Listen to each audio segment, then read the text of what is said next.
God says to Moses, Shlach lecha, send for yourselves scouts to go and look at the land. The Israelites are just at the southern edge of the land of Israel, about to enter. And God says, before you do that, go and take a look around.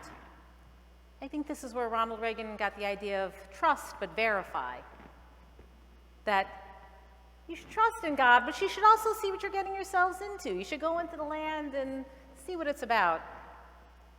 And it didn't turn out so well, as we know.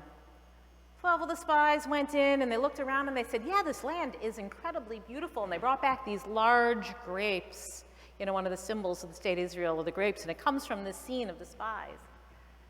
But there are fortified cities and the people are giants and we look like grasshoppers compared to them, is the report that they came back with. At least 10 of them did. 2 of them, Joshua and Caleb, they saw the same thing that the other 10 scouts saw, but their interpretation was very different. Aviva Zornberg talks about something in her commentaries which she calls the failure of the eyes. That we think that when we see something that somehow we're going to know for sure. But we see through our perceptions, not just with our eyes. So even if we see the same scene, how we experience it is very different.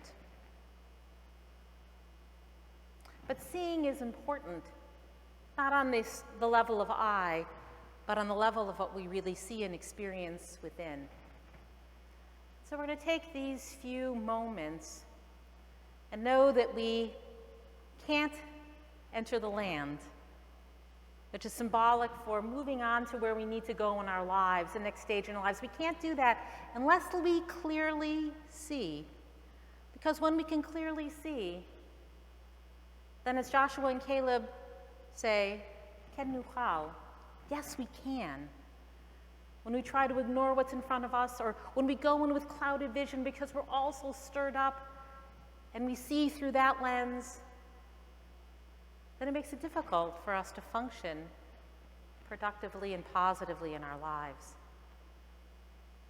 Meditation's a time to see, to close our eyes and to see clearly what's arising within, and not to run away from it, not to make it other than it is, but to notice.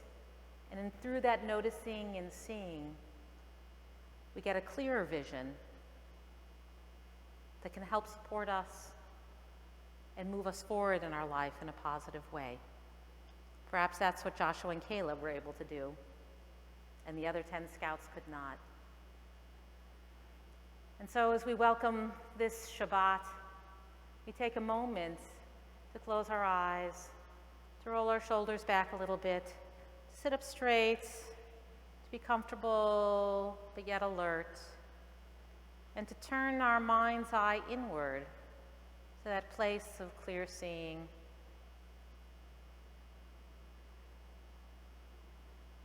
The place of the heart. To come not as the scouts did with judgment immediately, but just to notice. Notice what arises. See it clearly and let it pass. That if we don't look at something directly in our lives, it has a way of creeping up in weird ways and continuing to bother us.